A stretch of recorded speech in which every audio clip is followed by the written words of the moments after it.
That's all like, ooh, she got on it. Ooh, child. Like she got on what a lot of people be thinking. She just poked my brain.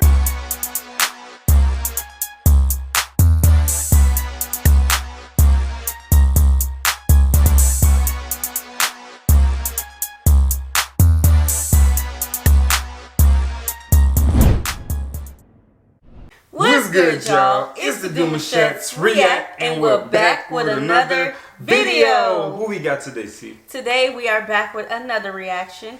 We'll be reacting to toxic situations. Yes. We're super excited about this video, guys. If you're new to us and we're new to you, make sure you scroll down, hit the red subscribe button, and turn on the post notification bell because we're on the road to 50K. And we could not get there without you guys, Yeah, all right? yeah. Join the family. Without further ado, let's get into the video.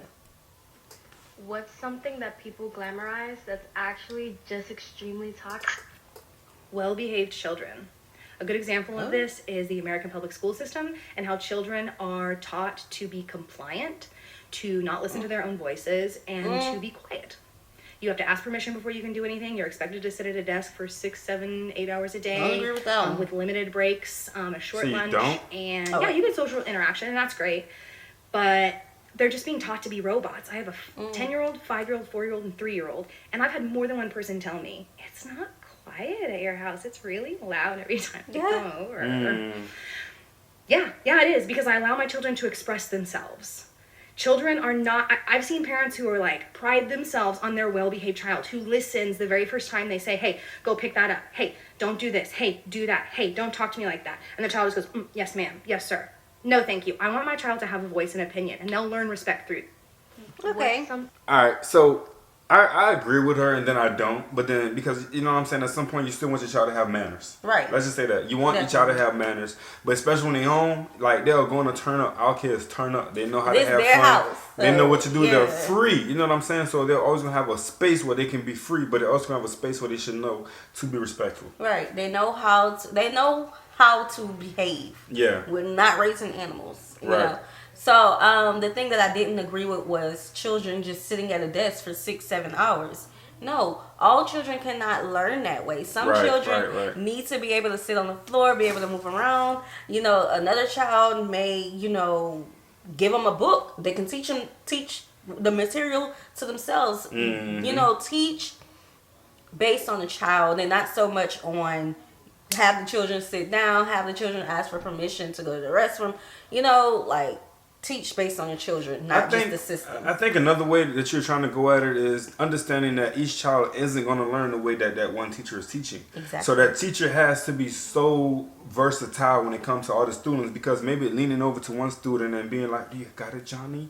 And then lean over to another student and be like, so express to me what you got going on, Johnny. Yeah. Their expressions are always going to be different. Yeah. 100%. It reminds me of that teacher out of Chicago and how he rapped his math lessons. Remember we got the book. What's it called? Simon Rhyme. Yep. Or yeah. they may have that one teacher who has a different hand style for each student because they have different expressions. Yes. Relationships. Yes. So yeah, I agree. I agree with but that. at the same time, it's a ballpark. You got to hit it at a certain angle. Yeah.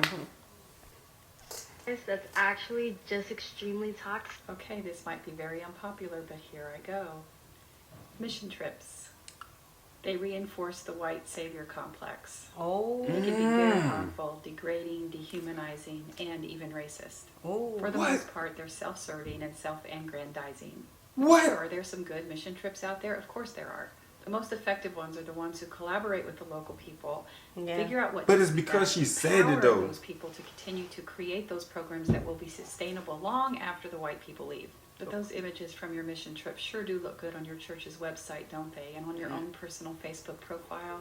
So sweet. And you might actually be doing more harm than good to the people that you're trying to help. Because if the government is oppressive in that country, then you might be contributing to that oppression. How? By showing up and filling in the gaps that they won't. Makes it easy for them to stay in power. Something to think about.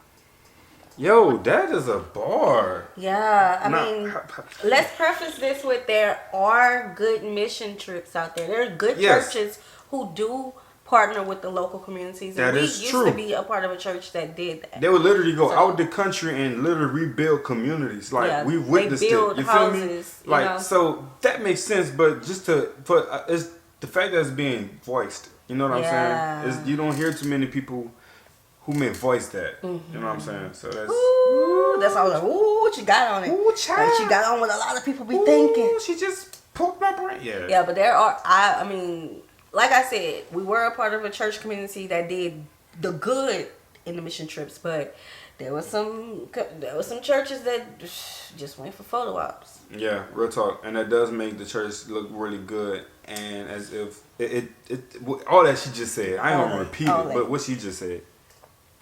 It's something that people glamorize that's actually just extremely toxic. Y'all, please, because I'm going to need y'all to listen to this one real quick. To 'em. One of the biggest pet peeves of mine, and it comes across a lot in friendships, and it's the reason why a lot of my friendships have ended, is that people will try to call off and pass off them being a complete asshole for them being blunt. Ooh. And my thing is, I get the whole, I like to tell it how it is type of thing, but it's a difference between telling it how it is and just completely bringing down the people around you. And I think a lot of people get that mixed up. And what really bothers me is that, like, most of the time these people won't see the wrong in what they're doing.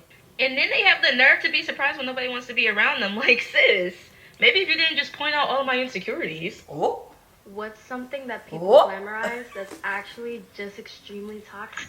I have something to say as a Latina, and I can already hear the hate comments coming. But I cannot get behind these fucking influencers. You don't even have to be an influencer, just like any girl who glamorizes like nautical culture. There's nothing glamorous about it. You're not even about that life. It's the fact that I missed it, y'all.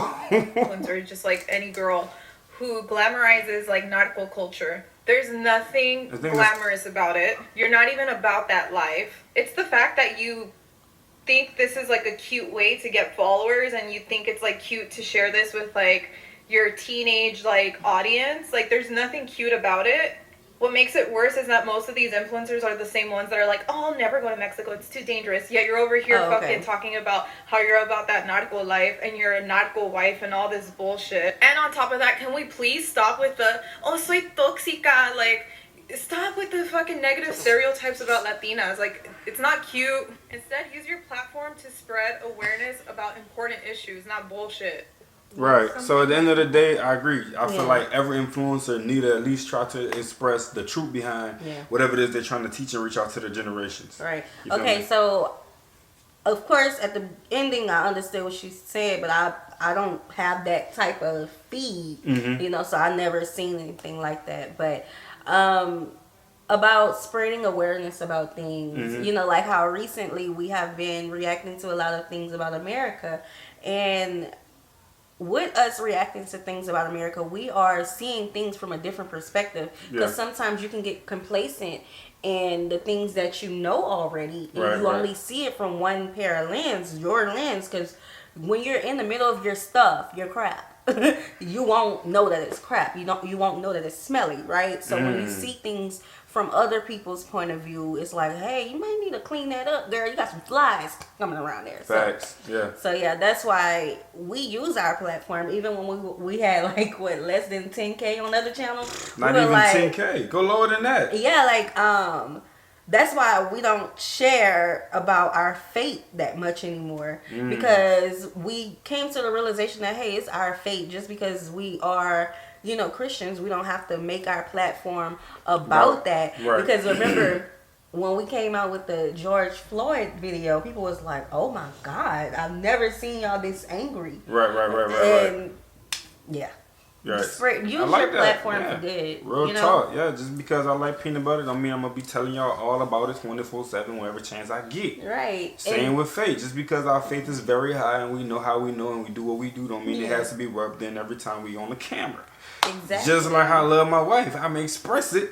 I ain't going to tell it. You feel where I'm coming from? Okay, now. Come on, man. And don't wait until you get to 100K to spread awareness and all this stuff. Be you. Yeah, be you now. Don't wait till you work for what you... I'm sorry, go ahead. No matter if you got 1 or 1 million subscribers, do you. That's it. Period. And be you. Glamorize that's actually just extremely toxic. Office culture.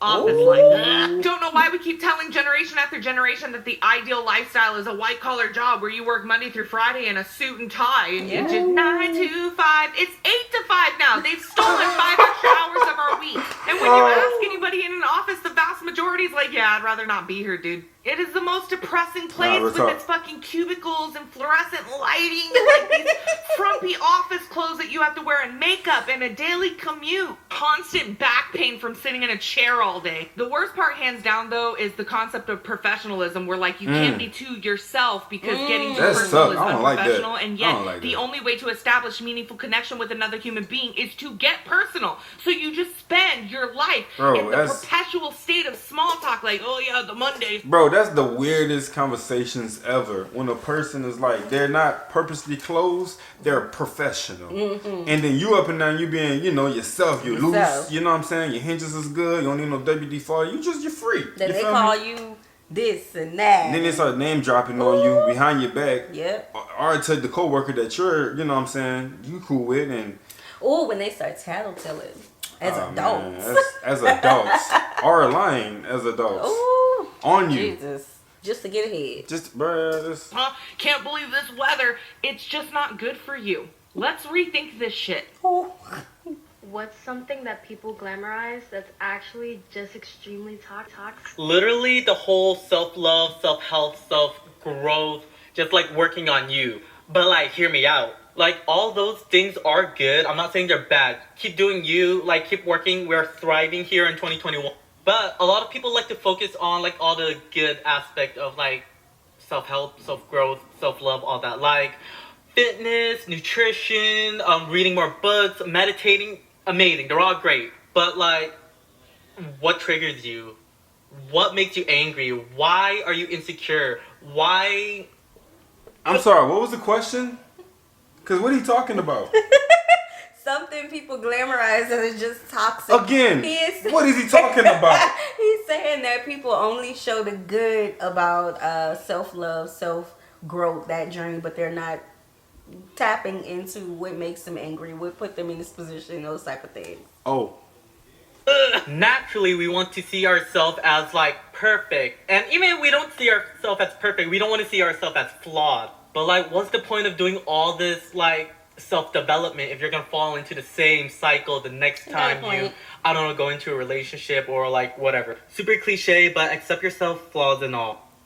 What's something that people glamorize that's actually just extremely toxic? Immigrant parents slapping and verbally manipulating their own fucking children. Ooh. Like, seriously, South Asians watching this, yeah? How much longer are we gonna keep romanticizing our parents hitting us and verbally manipulating us when we're fucking kids and claiming that it's just part of the culture? Huh? It's not culture, it's abuse. Ooh. And don't even get me fucking started on how hypocritical it is that 1 minute they're like, oh, you gotta show respect to your elders, but in the next breath, I swear, the next breath, they're like, what the fuck are you doing, you useless moron? Do something useful with your life. Be successful. The definition of which, might I add, is by their own Eurocentric capitalistic standard. Like, fucking hell, man, we always say mental health's not taken seriously enough, but maybe if we stop romanticizing literal abuse, we might make just a little bit of progress. What's something that people glamorize that's actually just extremely toxic? Oh God, please do not stone me for this. Having kids. Now wait, it's not toxic in its entirety. Having children, of course, is not toxic in its entirety. When people pressure there are aspects you of it that are very toxic. Hear me out. Having children is glamorized and prioritized over very necessary pieces of actually raising children. People are not addressing past traumas. They're not addressing their stability, mentally, physically, financially. They're not in quality, functional relationships. But all of these things are taking a back seat to the idea of bringing children into the world and having a baby shower and having a gender reveal and having a sip and see. Both the parents and the children are forced into this reality that they can't recreate their favorite TV family. That life is very real, but having children is glamorized. So the kids are just going to grow up, not address their traumas, and just have their own kids and repeat the cycles. In the Asian culture, they're slapping their kids. And my mouth dropped because that's something they don't broadcast. Right. You know what I'm saying? Yeah. So it's like, you just got to find what work. You got to really understand that child and let them be embracive when it comes to their personality. Yeah. But then at some point, learn to correct without having to inject physical force. Yeah, definitely. And listen to your kids. Yeah. You know, like, Heal your past trauma so that they don't bleed on your children. And listen to your kids. You cannot raise... Okay, let's say if you have 4 children. You cannot raise all 4 of them the same way. Facts. You can't. You just can't. What work for the first one ain't gonna work for the second. Them second children. The second children is gonna test your patience. every little bit of patience that you have. So I love it. and you have to remember, like, you are their first example of how to be a person in this world. And I don't know, parenting and marriage is like 2 of the topics that we're very, very passionate about. So we could like talk about that all day. Yeah. But I like what you said though. We are the first people that they see. Like if you have children, you are the first person your child see, and you're going to be the representation fully. And if you're misleading, they're still going to love you until they grow knowing better. But they're going to eventually start to find something else to idolize, and you don't want that. So you want to be a great representation, and by doing so is loving them when they make mistakes. Right. Learning your children. Because if you break a glass, you ain't gonna slap yourself on the hand. Right. So if you're giving yourself grace for breaking something, why wouldn't you give your child grace for breaking that same thing? Why would you automatically get mad because they done broke my mirror? Blah, blah, blah. Would you hit yourself for breaking your mirror? No, you're not gonna do that. You're gonna be like, oh, I'm gonna buy me a new mirror. Man, I done broke my mirror. I'm gonna buy some. Man, broke the mirror, man. Yeah. I'm gonna find my switch. Myself. Like, no. That is abuse. Yeah. That is abuse. So, good video. Love the conversation. So, if you would like for us to do more of these, let us know in the comment section below. Like this video. Subscribe. Turn on the post notification bell. We have enabled our super thanks. If you would like to support the channel that way, and we have our mailing address in the description box below. See y'all soon. Peace.